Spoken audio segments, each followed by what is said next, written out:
Hello and welcome. I'm Leigh Ann Gerrans and you're watching a special edition of W News, broadcasting live from the Al Arabiya headquarters. In today's programme, we're paying tribute to Pope Francis, who died this week at the age of 88 years old. Over 100,000 mourners continue to pay their respects to the late pontiff, whose body is lying in state for the final day in St. Peter's Basilica. And world leaders, cardinals and crowds of pilgrims are expected to attend his funeral, which will be held in St. Peter's Square tomorrow morning.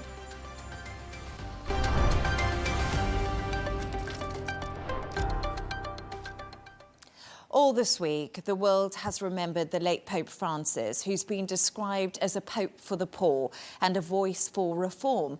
Throughout his tenure, he broke with tradition in powerful ways through simplicity, inclusion and compassion. Here's a reminder of some of those moments.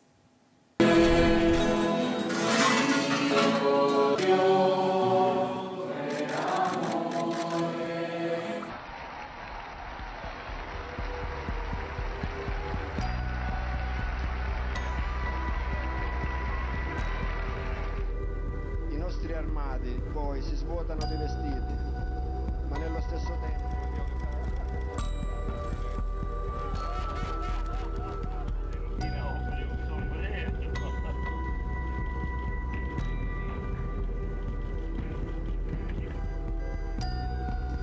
ha visto tutto quel bianco e giustamente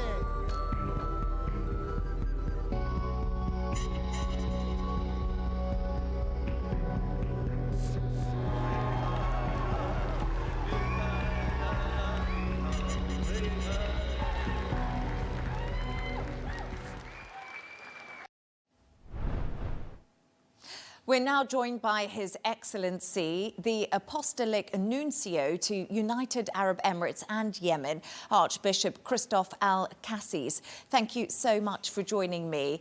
First, please allow me to extend my heartfelt condolences on the passing of His Holiness Pope Francis. His legacy has deeply marked the contemporary Catholic Church and global moral leadership. Thank you once again. In your view, what are the defining characteristics of Pope Francis's pontificate, and how does it differ from those of his predecessors? First of all, I would like to thank you for inviting me to be with you today and expressing your condolences for the death of His Holiness Pope Francis. You know that in the Church, we call it a kind of general teaching. We have the councils, we have the gospel and the tradition of the church. For this reason, every pope tries to concretize and reveal and practice, according to his personality, his charisma, what the teaching of the church is telling us.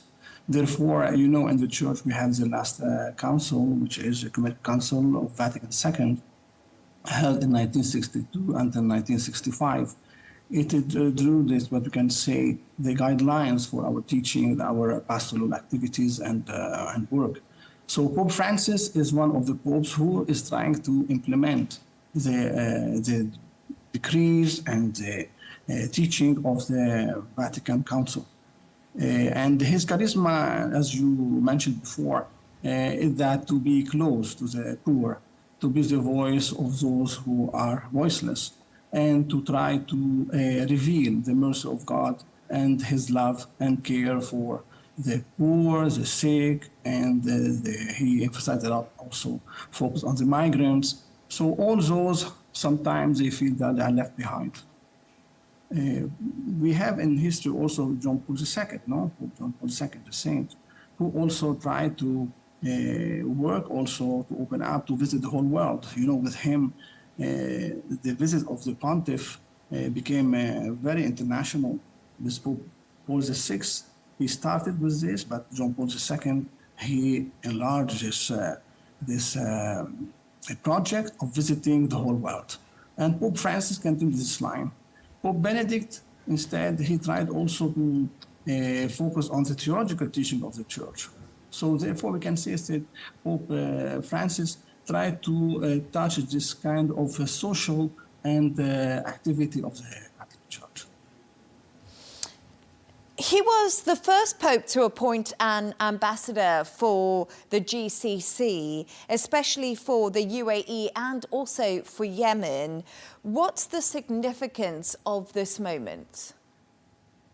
Yes, let me clarify that we had already a nuncio, the nunciator in the GCC area, Kuwait, was opened before here.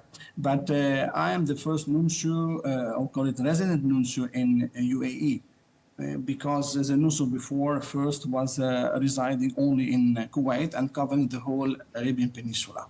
The presence of the nuncio here, yes, is deepened the ties with the GCC countries.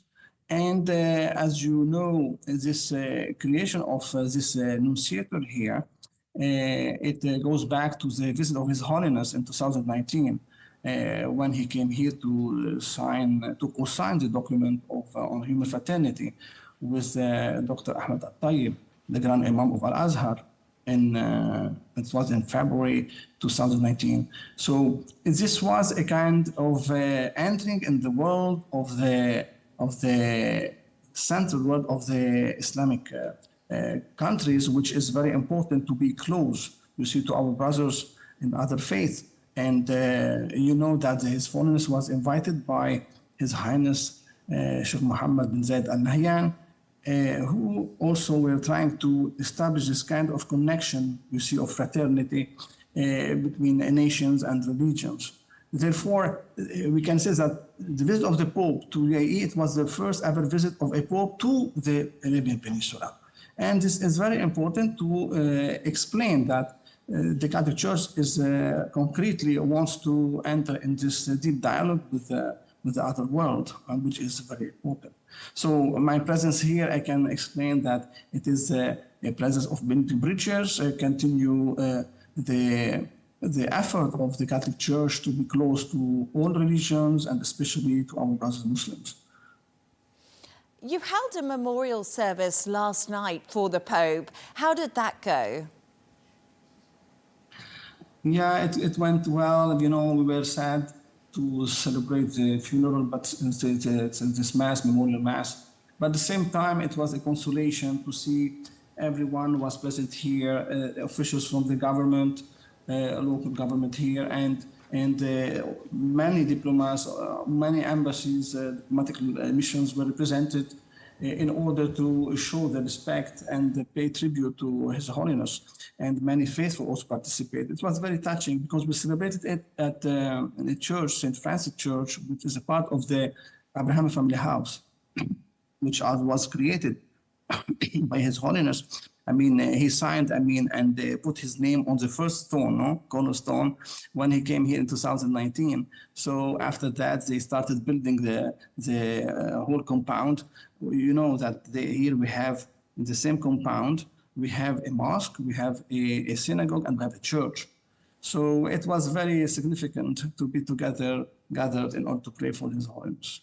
And also, I just want to talk to you about Pope Francis, because he was really pioneering in the digital space too, if I wanted to speak about that. What did you think about his digital social media platforms almost bringing the Catholic Church into a different era? Look, actually, this digital world started with Pope Benedict. He started with Twitter and other mass media. Pope Francis, can say, he emphasized this, you see, and used it much more often. Also modernity is moving on. In other words, that after, we had Twitter and other things were new at that time of Pope Benedict, and now we have this mass media and social media are much more active. So we also in the church, we use them in order to spread out the message of peace, justice, love, and harmony. Do you foresee challenges in reaching a consensus on who the next pope might be, considering that many of the new cardinals are unfamiliar with each other personally and the conclave is upcoming? Look, this work is not in our hands. Let me explain that conclave is not only a college of electoral, you see. It's not a college of cardinals who should only elect. It's a question also of openness to the inspiration of the Holy Spirit, of God. For this reason, the conclave is not made only of human reflection. It's also a part of it is made of prayer, reflection, and meditation. This is not also always reflected in the mass media. So during the conclave, the cardinals pray a lot. You see, ask God's inspiration and to let the inspiration of the Lord enter in their heart and mind and illumine them in order to make the proper and good decision for the welfare of the church and the world. So in this topic, we cannot make any comment on this topic because it is not, you see, in our hands. Talk about it usually. We don't expect, we cannot propose a name of a person, but what we all expect that to be open, all of us, to the inspiration of the Holy Spirit, to select the persons that can guide the church in this moment, in this time.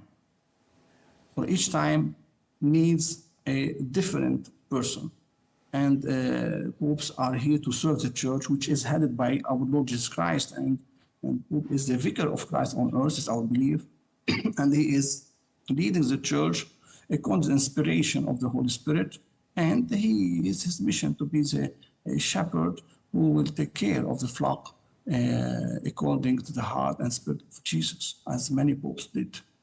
Archbishop, you met Pope Francis yourself. Can you just give me a reflection of the kind of man that he was and what he meant to you? Yes, I can tell you that I had chance and honor to work with him, you see, for a period of time. I can say that His Holiness, you can see that is person energetic, you see, filled with life, always moved, you see, by the very sensitive, you see, towards those in need. He has very good memory. This was also touching for me. He remembers everything, every detail. And always smiling, you see him smiling, joyful, you see, in order to reflect, you see, his kindness. And sometimes him serious when things he feels that are things, you see, touching the heart, you see, and nothing is done to solve problems. You see him really it's a bit sad about, you see, about the sometimes injustice, you can say, and problems in the world. This is what I can tell you, you see. Oh, thank you so much for bringing me your memories on Pope Francis and your meetings with him. Apostolic Nuncio to the United Arab Emirates and Yemen, Archbishop Christophe El-Kassis. Thank you so much for your time and for your interview. Thank you very much. It feels like decades are passing by in a matter of weeks. Seismic shifts in the world order. Never, ever will be part of America. With so much happening and so much noise. Whether it's political upheaval, Canada has been ripping us off for years. economic shifts or social movements, And no one wins from tariffs. I think America can be more friendly to the rest of the world. For in-depth analysis and all the latest developments across the globe. To have an inclusive policy together. The meetings with Hamas gave me some hope. We're in another nuclear arms race. the most important developments straight to your screen. Welcome to the dressing room. I'm on my own. I need backup. And an insightful look at the issues shaping our world today. It was not going to happen, that war, and it happened. Join us on Al Arabiya News, where the world talks.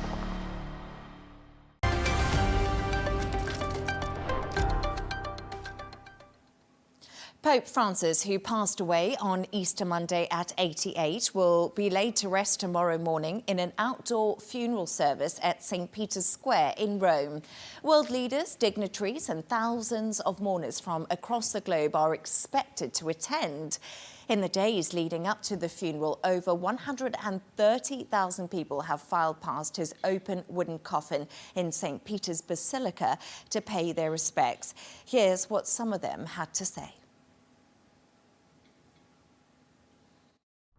Excited is not the word, but we are waiting this moment for a long time now to come and see the Pope. Because we heard that it need to wait about at least 8 or something hours yesterday or the day before. So we tried as early as possible to avoid the crowd.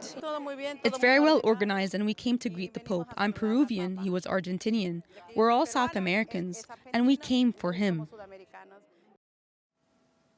I'm now joined by Dubai 92 presenter and journalist Jono Hayes. Jono, thank you so much for joining me. So some incredible scenes that we've seen as mourners pay their respects to the Pope right now. We know this is the last day that they are able to do this. And currently hundreds of thousands of Roman Catholics and of onlookers are making their way through Vatican City and onwards into St. Peter's Basilica. There are flowers being laid across the interior of Vatican City as well. And this, I think, is a solemn experience. The silence somehow speaks volumes at an event of this magnitude. The Vatican right now is probably the world's most peaceful crowd scene that we've ever seen, which is impressive. There is some controversy that goes along with that as well. We've seen some people who've made their way into Vatican City taking selfies with the mortal remains of Pope Francis, which has caused them to up the security measures, so to speak. The traditional open casket method is slightly different and a break from tradition, which is a lot of what we've seen with Pope Francis's papacy. Normally he would be raised on a catafalque. That is slightly different this time, but the faithful have made their way to Vatican City, and there is, from what I can see, not a hotel room to be found within a solid 4 kilometres. That's under $800 for one night over this weekend. Yes, I was going to say that. And also, apparently, alerts have been sent out on people's mobile phones that, you know, the queue is at a certain depth, so not everyone's going to get the opportunity to pay their respects, because I think they've just been overwhelmed with the volumes of people who have turned up. But, Jono, I wanted to ask you, you reported on Pope John Paul II's death in 2005. What's the feeling like during this time around the Vatican and Rome itself? So the same emotional weight applies. The death of any pontiff, taking aside Pope Benedict XVI, who was Pope Emeritus at the time, which has a slightly different take. It had the same pomp and pageantry that goes along with the papal funeral, but without, I think, the entire eyes of the world looking at it. So back in 2005, there was huge grief. He had been Pope for so long. In fact, for most Roman Catholics, he may have been the only Pope in living memory. He had been there since 1978, which meant that a lot of people had known no other Pope in their lifetime. So the public outpouring of grief at that time was far greater than what we're seeing currently with Pope Francis. So this time, similar reverence, similar sorrow is being felt by the Roman Catholic Church and by the faithful.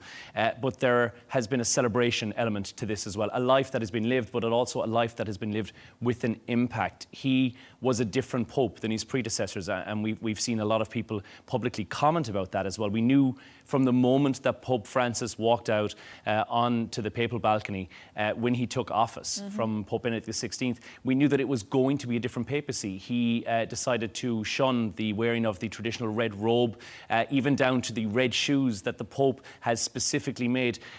Pope Francis, or George Bergoglio, who as he was known at the time before he took his papal name, was going to be a different man. He was not going to be a traditional Pope, and he was one of humility. So I think the differences between 2005 and the papal conclave that ensued and the differences between now, still a solemn event, but somewhat of a celebration of his life is also being had. Yeah, absolutely. So a lot of people have been speaking about this 12-year drive to reform a church, really what Pope Francis wanted to do. And he felt the Catholic Church had obviously strayed away from the people that it wished to serve, but doesn't come without controversy. And it's not just been Italy. There's been this real outpouring of tributes, but from around the world. Oh, big time. It's been candles lighting across the globe. Brazil, the Philippines, choirs are singing in a solemn nature, and even TikTok has some tributes on there as well, which you know means it's a big deal. It is a reminder of the role that the papacy plays, not just in Rome. This is a global church, and regardless of if you are Roman Catholic or if you're a follower or not, this has got an impact, and it's the office that has the impact. It reaches far beyond the confines of the Vatican City, and it goes across the globe, regardless of what faith you are. The entire world is looking at this. So yes, there are tributes being paid, and I think fitting tributes as well by not just world leaders, but also by governments around the globe. No, absolutely. And we also know that the funeral is going to be held tomorrow. I think all eyes are going to be on the funeral, but also there's going to be some big leaders. Do we know who's attending and who's possibly not going? So it appears it would be the Met Gala for the Vatican City of the Church, it seems. Presidents, prime ministers, probably even a few Hollywood faces. This Pope has I was wondering about that. Yeah, I believe there will be many people who Pope Francis, and I'm not going to say rub shoulders with, because that's, as I say, he was a Pope of humility, but there will be a lot of people who will be showing up there, who may be some surprise, unexpected guests who will be descending on Vatican City tomorrow. 200,000 people are expected to be there in Vatican Square. 200 high-profile dignitaries, but this I'm talking about world leaders. The late Pontiff obviously had a far-reaching impact on people. We know that Donald Trump is going to be present, Vladimir Zelensky is going to be there, Emmanuel Macron and Keir Starmer, Prince William also representing the President of Argentina and Brazil. But the royal family collective who is showing up for this papal funeral, I believe, is not like anything we've seen before. We've got Spain, Belgium, Sweden, Denmark, Luxembourg sending their kings or queens respectively. Monaco sending the Prince and Princess. J.D. Vance will also be back in attendance once again, just in fact 1 week later from his previous attendance with the Pope, which he was one of the last to meet with Pope Francis. I know, that was absolutely fascinating, and obviously Pope Francis brought up the migrant issue with J.D. Vance, which a lot of people have been speaking about. But people have been reflecting on his life this week, and there's been some really great stories. I've seen some fabulous ones. He was a Pope for change in so many different communities, and he was a bouncer. He was. He was not just about sermons, though. This and the ceremonies that went along with it as well. And as I said, a very much break from tradition with this Pope. He was really known for walking the walk. And I mean that quite literally. This was a man who went and hugged lepers. He was a man who spoke out for the marginalised, or what he felt were marginalised in society. He washed the feet of prisoners. And that was a papal tradition which had started quite a number of popes ago, of papacies ago. However, he expressed his deep regret that he was unable to do that this Good Friday, just gone past, because he was in such poor health at the time. So he really was a man of the people, and that stemmed back from his very, very humble upbringings, because before the cassock was adorned, Pope Francis was in fact a goalkeeper, which I think is just tremendous. It gives him a level of humanity that really puts him on par with normal people. But I felt that. I had a look at a few of his other jobs. He was a janitor, he was a bouncer at the doors, he also worked in a laboratory and was a complete football fan. And sometimes you don't imagine someone as high up as a Pope to have had a normal life, but it does make you realise, gosh, he was really a man who knew what it was like to be normal, I guess. And there is, as I've mentioned this when we chatted before, there's a tremendous Netflix show, a Netflix movie that's out there called The Two Popes, where you get an insight into George Bergoglio's life before he was Pope Francis. Because behind that cassock, behind the papal attire, is a man who was really deeply, before he entered the seminary, involved in the community. And he has himself referenced that his experience as a bouncer on the door, in fact, gave him somewhat of an ability to be able to deal with people on a better level. So before he metaphorically guarded the gates of heaven, it seems like he was just manning the gates of a nightclub door in Argentina. But wonderful to hear these stories, and many people sharing these stories from the clerical world, but also from his personal life, who have known the man to be who he was before he was Pope Francis. And then I think the more I hear about the stories of his early life, the more I realise that shaped him as a Pope. He was an Italian Catholic family. They were migrants to Argentina. You know, there's such a follow-through. So he's been a completely fascinating man. Jono, thank you so much for joining me. Dubai 92 presenter and journalist Jono Hayes, thank you so much.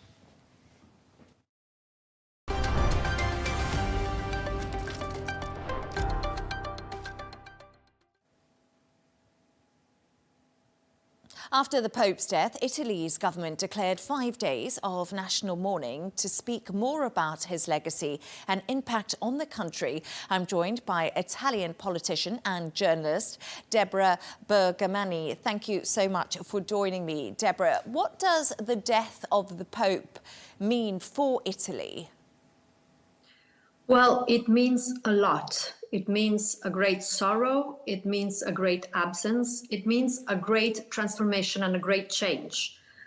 We hadn't lived something like that until 2005. So it's been a long, long time now.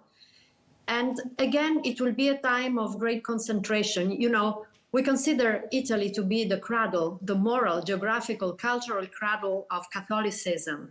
So when a pope dies, it's always something unifying, very deeply felt by the whole Italian population, believers or not believers. It's a moment of great, great transformation for Italy. The most important daily issue, well, one of them in Italy, is immigration. Pope Francis played an important moral role in this regard. Do you think we will witness a change in this going forward? It is true. We all remember the powerful image of the Pope throwing flowers onto the Mediterranean Sea in the island of Pantelleria, in the island of Lampedusa, just to show the deep sorrow and the deep compassion for all those dying, trying to cross the Mediterranean Sea and dying in the fault of traffickers, illegal traffickers of human beings. That symbolic relevance, that powerful image, has certainly also had a political significance and really touched the imagination of everybody. But then migration, illegal migration especially, stays a very practical problem. And each politician, each government has to face it, and face it really with no excuses.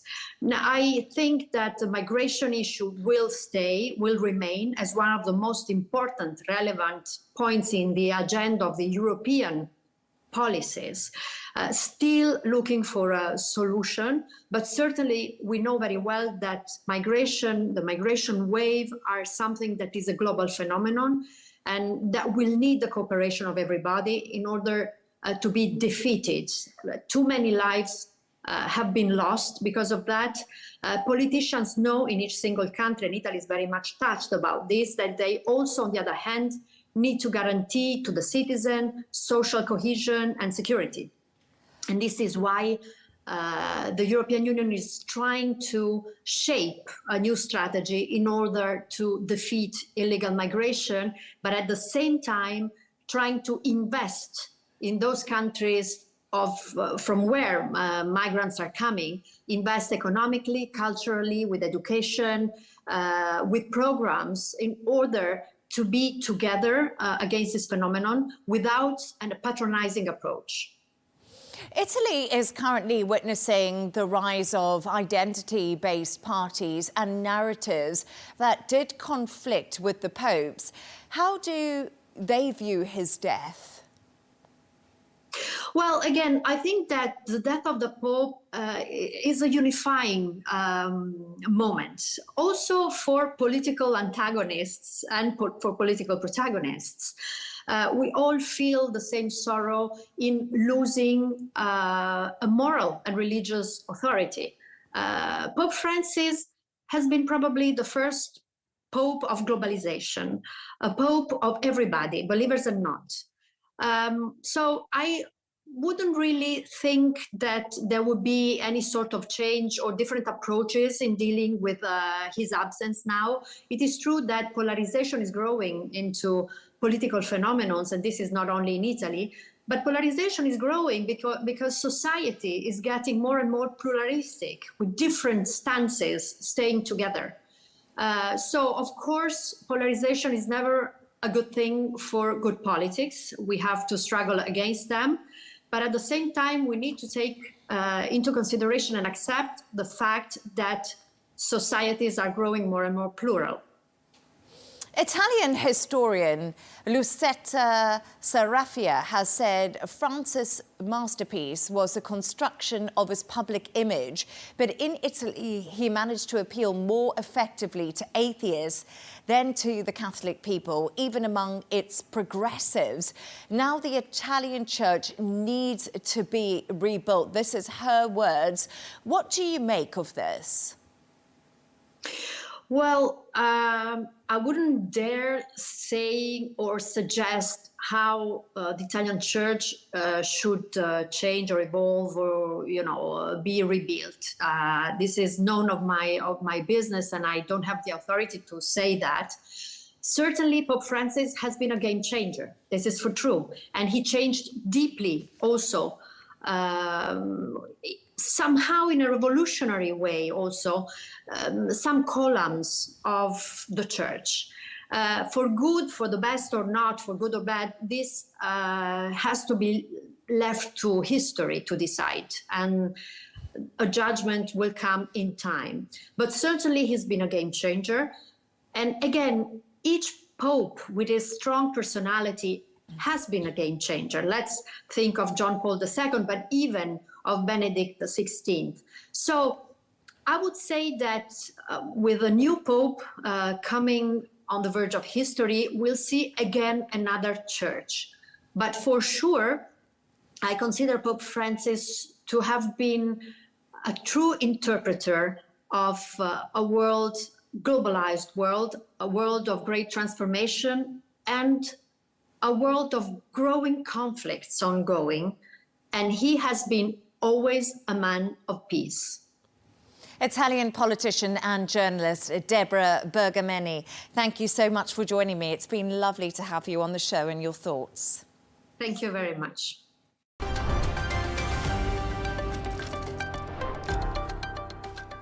Let's take a look at some of the other stories making headlines today. Indian officials have reportedly said its forces briefly exchanged fire with Pakistani soldiers along the border separating the two countries. It comes amid soaring tensions between New Delhi and Islamabad after a gunman killed 26 people at a tourist spot in Kashmir on Tuesday. The United Nations has urged Pakistan and India to show maximum restraint. US Special Envoy Steve Witkoff has met with President Vladimir Putin in Moscow. Witkoff's latest visit to Moscow comes a day after Trump criticized a Russian missile and drone attack on Kyiv that killed at least 12 people. Myanmar authorities have arrested an astrologer for causing panic by predicting a new earthquake in a viral TikTok video. John Mo Tay posted his prediction on the 9th of April, just 2 weeks after a 7.7 magnitude earthquake struck the Southeast Asian nation, killing 3,500 people. He was arrested on Tuesday for making false statements with the intention of causing public panic. Experts say earthquakes are impossible to predict. California has overtaken Japan's economy, making the US state the fourth largest global powerhouse. Data shows California's gross domestic product hit $4.10 trillion, and that was last year, whilst Japan's was marked at $4 trillion.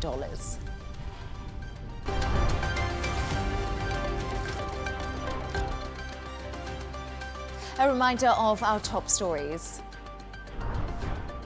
Over 100,000 mourners continue to pay their respects to the late pontiff, whose body is lying in state for the funeral in St. Peter's Basilica. And world leaders, cardinals and crowds of pilgrims are expected to attend the funeral, which will be held in St. Peter's Square, and that will be tomorrow morning. And that's all from us on W News. Don't forget to subscribe to our YouTube channel and follow us on X. Melinda Newsafora discussing the new Europe in Counterpoints is coming up next, followed by Hadley Gamble's interview with Sir Robin Niblett, the former director of Chatham House. Plus, we'll be back in a couple of hours with W News Extra. Goodbye.